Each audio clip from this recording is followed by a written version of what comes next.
Boa noite a todas, boa noite a todos. O Sérgio já me apresentou, já fez as devidas apresentações, né? Sou geógrafo, professor, docente na área de geografia, pesquisador das questões ambientais e de geografia econômica também. Então, o objetivo da nossa conversa de hoje é apresentar algumas ideias sobre os impactos na economia dessa pandemia mundial, né, que é a Covid-19, causada pelo novo coronavírus, e algumas reflexões sobre as possibilidades que se descortinam aí para a gente. Né? Então, começo partindo da noção de globalização, da ideia de globalização. Né? A ideia de que a nossa sociedade, nós vivemos nessa fase do capitalismo que o professor Milton Santos, economistas e outros chamam aí da fase da globalização. Então, existem diferentes ideias, diferentes noções do que é a globalização. A gente não vai se aprofundar muito, né, nesse conceito, mas para trazer a ideia do professor Milton Santos de que é importante pensar em ideologia.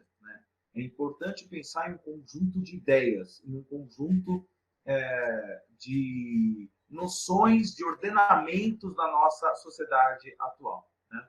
Então, peguei aí uma frase, uma citação do professor Milton Santos, em que ele vai dizer que a insistência sobre o papel da ideologia deriva da convicção de que, diante dos mesmos materiais atualmente existentes, tanto é possível continuar a fazer do planeta um inferno, conforme no Brasil estamos assistindo, como também é viável realizar o seu contrário. O professor Milton Santos está escrevendo isso na virada do século XX para o século XXI. Né? Já faz 20 anos que o professor Milton Santos publica esse texto. Né? E ele já está falando do Brasil um inferno há 20 anos atrás. Então, a ideia de que não é necessário que seja assim. Né? Não precisa, a gente não precisa viver nesse inferno, né, que o professor Milton Santos também aí coloca. Existem outras possibilidades. E aí, quando ele vai falar de globalização, ele divide a globalização em 3 leituras possíveis. É possível que nós façamos uma leitura da economia atual, da sociedade atual, do processo, do estágio atual da sociedade e do próprio processo de globalização, de 3 formas. Né? Ele vai dizer que é possível que nós vejamos a globalização da forma como nos querem fazer ver, que ele vai dizer que é uma fábula. A globalização, tal como nos querem fazer ver, como os meios de comunicação muitas vezes pintam, como os governantes pintam, sobretudo como as grandes empresas pintam, é como se estivéssemos em uma grande aldeia global, onde as pessoas estão conectadas, e conectadas seja pela internet, seja pelo fluxo de mercadorias. Sempre eu fazia essa experiência, né, de perguntar para os meus alunos, adolescentes, quando lecionava no ensino médio, para eles olharem os tênis que eles estavam vestindo, calçando, e verificar de qual país, né, de onde que era a fabricação daquele tênis. Né? E se encontravam os mais diversos países, sobretudo além aqui do Brasil, né, tênis fabricados aqui no nosso próprio país, mas países do Sudeste Asiático, né? Vietnã, Bangladesh, Singapura, entre outros ali. Né? Por incrível que pareça, é raro encontrar um tênis fabricado na China. A China já há algum tempo vem fabricando produtos com um valor agregado mais alto. Né? Cabe uma outra palestra, uma outra conversa sobre a economia chinesa. Mas a globalização como fábula é essa, que fazem com que a gente acredite que está todo mundo integrado, todo mundo conectado. E nessa pandemia, né, que nós estamos passando, às vezes é aquilo que querem que a gente querem passar essa imagem. Então, olha, tem um auxílio emergencial, você baixa o aplicativo da Caixa e solicita através do aplicativo, não tem que ir a nenhum lugar, não tem que ir a nenhum banco, nenhuma agência física, como se as pessoas todas tivessem esse acesso. Então, essa globalização como fábula, né, tem essa perspectiva, né? O professor Milton Santos vai falar da globalização como realidade, que ele vai chamar de uma grande fábrica de perversidades. Que o mundo, esse mundo globalizado, na verdade, é uma grande fábrica de perversidades, onde essas conexões ou essas interconexões entre as pessoas, elas não são iguais. Ao contrário, elas são profundamente desiguais. Então, nós observamos no mundo atual cada vez mais a construção de muros, barreiras físicas entre países, além das barreiras sociais, econômicas, barreiras étnico-raciais, enfim, uma série de outras barreiras que fazem com que o acesso aos benefícios, aos supostos benefícios dessa globalização, eles sejam também distribuídos de maneira bastante desigual. E o professor Milton Santos fala, por fim, de uma outra globalização. A globalização uma globalização possível, né? Em que, se utilizando dos meios técnicos, das ferramentas de comunicação, da tecnologia que existe atualmente, é possível que nós possamos utilizar essas ferramentas, essa tecnologia, de uma outra maneira. E é um pouco em cima disso, um pouco em cima dessa ideia, né, da globalização vista de três formas, como fábula, como realidade, que é esse mundo perverso no qual vivemos, e como uma possibilidade, como um sonho, como uma utopia possível. É um pouco em cima disso que eu vou falar da realidade atual e das questões que envolvem aí o coronavírus. Então, para quem assiste o Jornal Nacional, vocês devem ter acompanhando, nas últimas semanas, um quadro chamado Solidariedade S.A., onde eles vêm mostrando aí os investimentos de milhões de reais, né? Vocês veem aí que o Grupo Carrefour investiu 15 milhões de reais na doação de alimentos. Essa outra empresa, a EDP, doou 10 milhões para o combate ao novo coronavírus na compra de respiradores, por exemplo, né? O Banco Safra doou 30 milhões, vejam só, 30 milhões de reais para hospitais públicos e filantrópicos, né? O Instituto Aço Brasil, que representa os produtores de aço do setor, investiu mais 73 milhões, né, de reais por meio de várias empresas. Então, as várias empresas representadas por esse instituto aí de aço investiram mais 73 milhões. Então, há essa ideia, né, que querem, né, uma parte da mídia e setores, as próprias grandes empresas querem passar para a sociedade como um todo, de que vamos juntos vencer o coronavírus. E essas grandes empresas estão fazendo a parte delas, né? Essas grandes empresas, elas estão doando, né? O Itaú prometeu um repasse de 1 bilhão, né? Vejam só, 1 bilhão de reais, é um dinheiro absurdo, um dinheiro muito grande.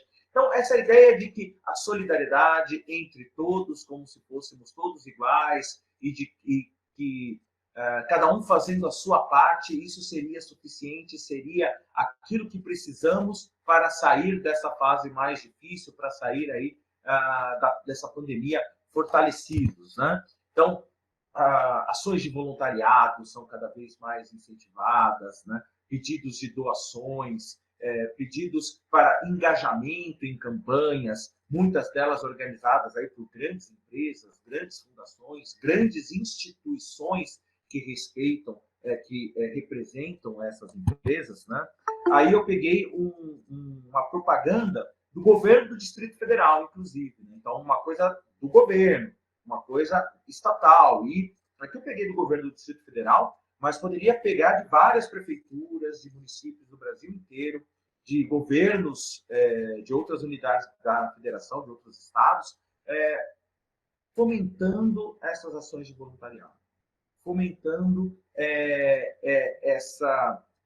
esse tipo de atitude, como se fosse essas atitudes que fossem nos salvar, então, dessa grande crise aí causada pela pandemia do coronavírus.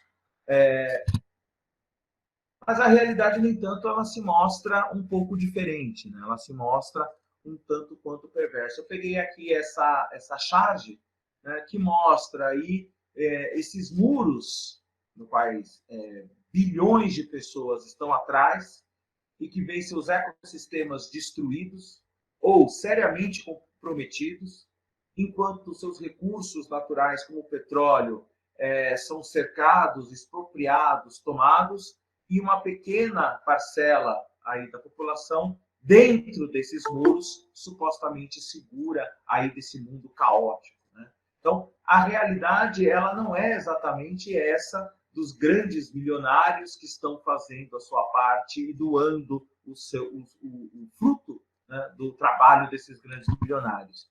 A realidade é que o Banco Santander, só nos 3 primeiros meses desse ano, de 2020, teve um lucro de 3 bilhões 853 milhões de reais. Isso em 3 meses.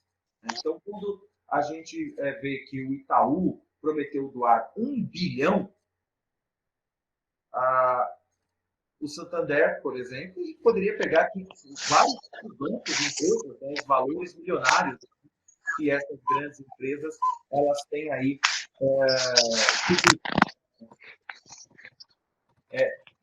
3 bilhões em apenas, quase 4 bilhões, né, em apenas aí 3 meses do ano. Né? Se a gente for multiplicar isso aí por 4, vocês vão ver que vai dar quase 12 bilhões de reais ao longo do ano. Então, é um valor muito grande o lucro dessas empresas. Né? A gente vê também que a Ibovespa, que é o índice da Bolsa de Valores de São Paulo, isso é uma notícia de ontem, né, terça-feira, de que repetiu a segunda e disparou, a Bolsa disparou com o ministro da Economia, o Guedes, fortalecido no governo. E disparou porque a Bolsa teve essa alta? Porque houve um congelamento do tal do programa Pró-Brasil, perdão. Congelamento do programa Pró-Brasil, que era um programa que previa investimentos, né, vamos ver se isso vai desenrolar ou não, mas é um programa que previa aí um desembolso grande do governo federal em ações de mitigação dos impactos econômicos dessa pandemia. Então, além dos R$600 em 3 parcelas, né, que foram prometidos, tem muitos relatos de pessoas que tiveram benefício negado, enfim, mas para além dessas 3 parcelas de R$600 e outras ações como crédito, microcrédito, teria aí um outro valor, um outro aporte de bilhões de reais vindo do governo federal para ações de mitigação aí a essa pandemia. E nesse momento isso está meio congelado. E veja qual é a reação do mercado. Ótimo. A Bolsa de Valores dispara. O dólar teve ligeira queda. Então, quando o governo anuncia ou o mercado percebe que não vai gastar dinheiro com os pobres, aí a Bolsa de Valores. Então, essa lógica ela é extremamente perversa. Em um momento onde, como, por exemplo, nos Estados Unidos, cheques foram para o correio para milhões de americanos, aqui a gente observa um outro tipo de comportamento do governo e, evidentemente, do mercado. Né? Porque uma coisa é os Estados Unidos, o país que é o centro do sistema econômico mundial. Outra coisa é o Brasil, que é um país na periferia, né, desse sistema econômico mundial. Não é tão periférico como países asiáticos, africanos, outros vizinhos sul-americanos, mas o Brasil não está no centro do sistema econômico. Então, os investidores nacionais e internacionais olham para esse tipo de anúncio ótimo. O governo vai economizar. O governo não vai gastar. E se os valores que poderiam ajudar milhões de brasileiros que estão em situação de vulnerabilidade não forem investidos, paciência. Essa é a realidade. Essa é a realidade dessa semana em Pernambuco, na frente de uma agência da Caixa Econômica Federal. Aí centenas de pessoas se aglomerando, né, para tentar sacar aquele benefício de R$600. Porque a realidade do nosso país é aquela onde milhões de brasileiros não têm acesso à internet. Milhões de brasileiros, quando muito, têm acesso à internet através de um celular pré-pago, com um sinal de baixa qualidade, e não consegue utilizar o aplicativo. Ou porque o sinal da internet onde moram é de baixa qualidade, ou porque não tem o dinheiro para colocar o crédito no celular pré-pago e ter acesso à internet.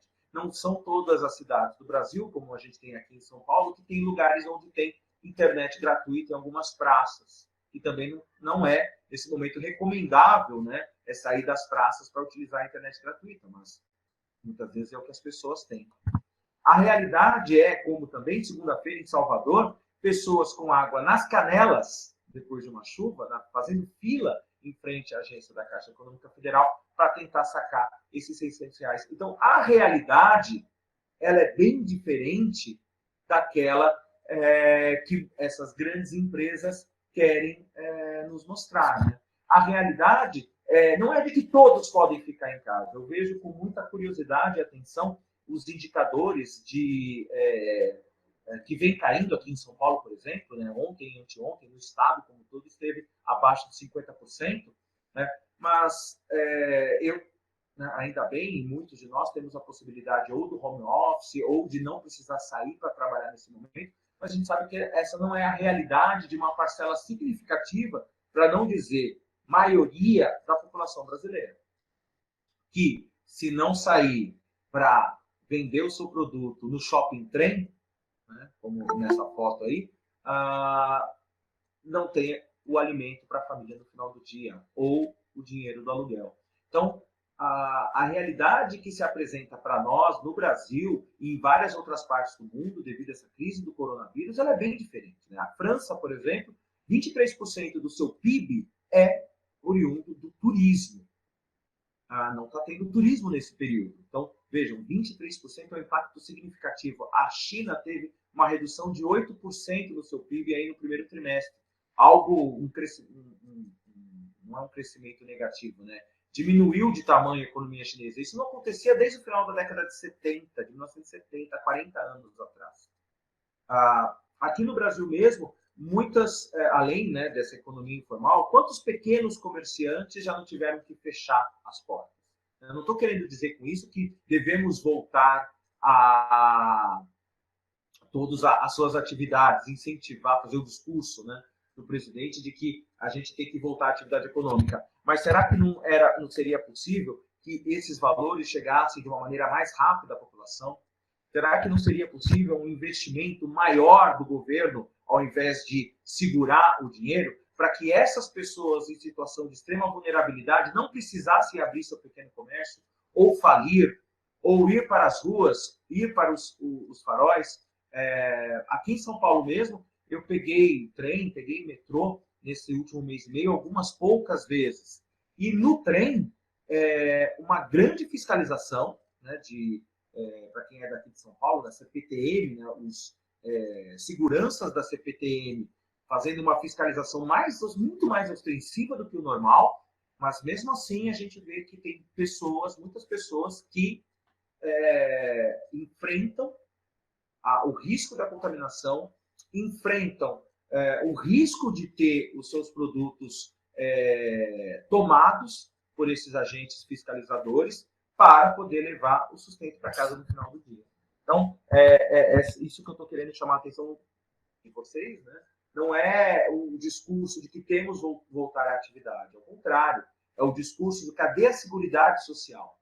Né? Onde está o Estado quando a população mais precisa dele?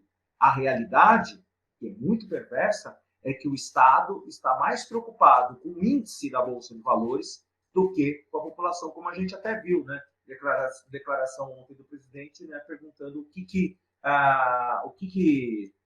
os jornalistas queriam que ele fizesse perante os mais de 5 mil mortos. Talvez governar o Brasil fosse uma alternativa interessante.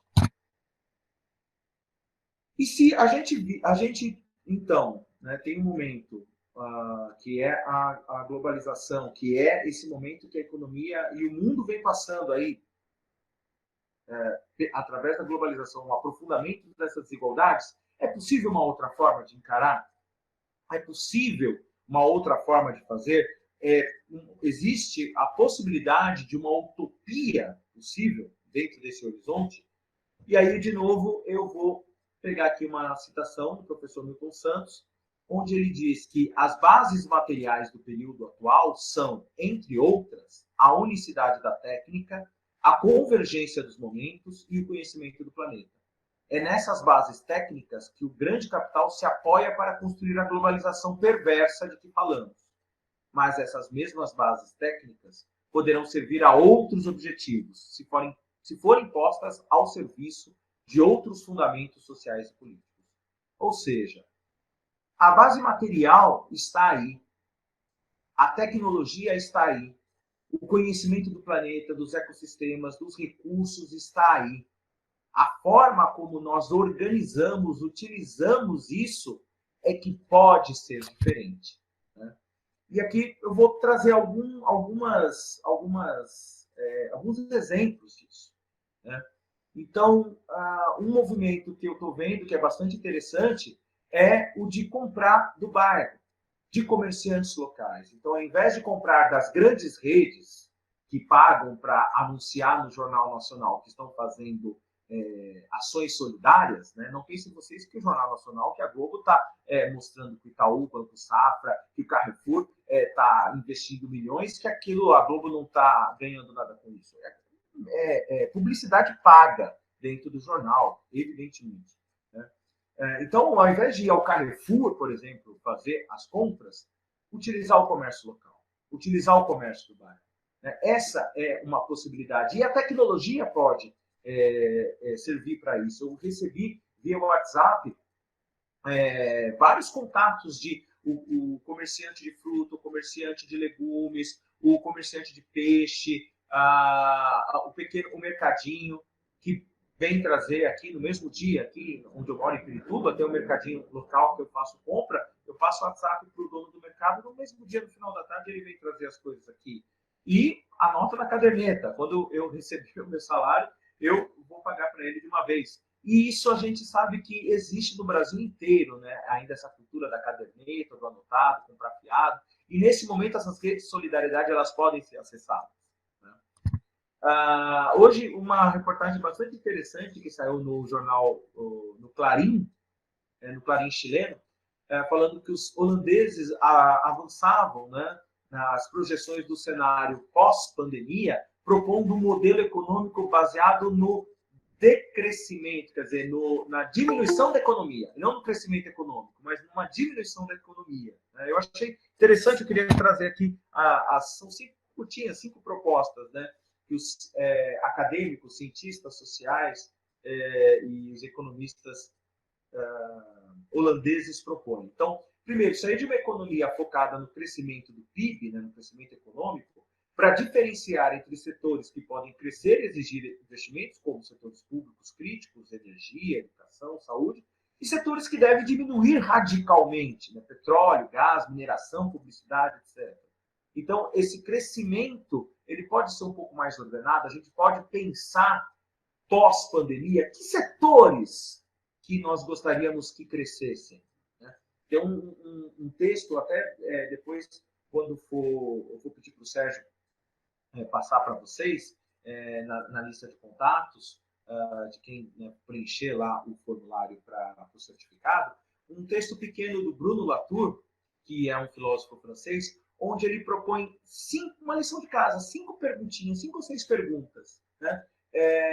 Como se fosse uma lição de escola mesmo, para que nós pensemos, pós-pandemia, que setores da economia que nós não queremos que voltem a funcionar? Por quê? Essas pessoas trabalhariam aonde? Então, pensar em uma utopia possível, pensar em um cenário pós-pandemia, passa por essas questões. Né? A segunda sugestão aí dos nossos amigos holandeses é construir uma estrutura econômica baseada na redistribuição. Isso quer dizer estabelecer uma renda básica universal, né? Uma renda mínima, um sistema universal de serviços públicos, um forte imposto sobre a renda, quer dizer, taxar fortemente a renda dos mais ricos e não o consumo dos mais pobres, como é o nosso sistema tributário no Brasil, por exemplo, não é especificidade nossa. O lucro, a riqueza, onde possa haver redução de horas de trabalho, empregos compartilhados, onde haja o reconhecimento do trabalho assistencial. Transformar a agricultura naquilo que eles estão chamando de agricultura regenerativa, quer dizer, base na conservação da biodiversidade, em conceitos de uma agricultura, de uma economia sustentável, baseada na produção local e vegetariana. Aí é coisa dos holandeses. Né? O vegetariano eu tiraria, mas é só minha opinião, além de condições justas de emprego e salários agrícolas. Reduz o consumo e viaje, né, com uma mudança drástica em viagens luxuosas e inúteis, isso para quem faz, né, pensando nos países ricos e para os nossos ricos aqui. Para o consumo e viagens básicas, necessárias, sustentáveis e satisfatórias. Então, tem toda uma rede aí também de turismo de base comunitária.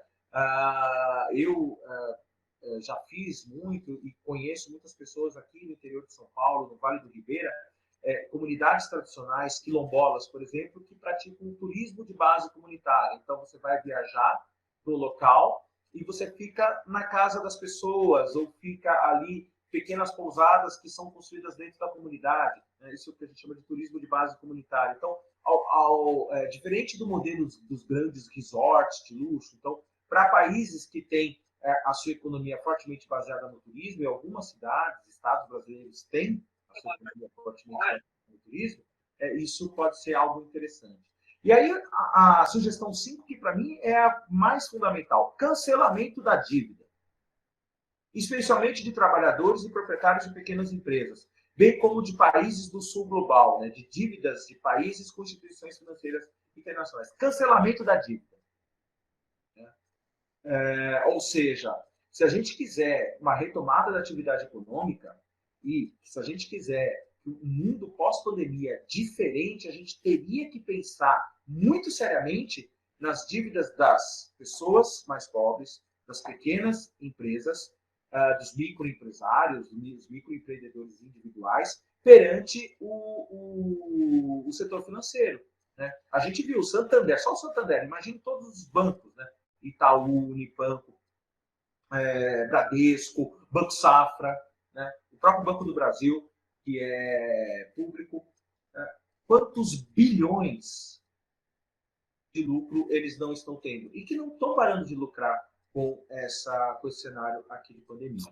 Né? Então, é possível a gente pensar em uma economia solidária, né? Baseada em princípios como equidade, autogestão, iniciativas locais, trabalhos locais. Seria possível pensar nesse sentido? Né? E aí eu queria trazer aqui algumas experiências. Né? Não sei se vocês já viram essas moedas alternativas, né? Moedas solidárias. Essa que está aí em cima, palmas, 5 palmas, a primeira do Brasil, lá de Fortaleza. Né? Ela foi criada pela Associação dos Moradores do Conjunto Palmeira. Então, como que funciona isso? As pessoas trocam o serviço na comunidade.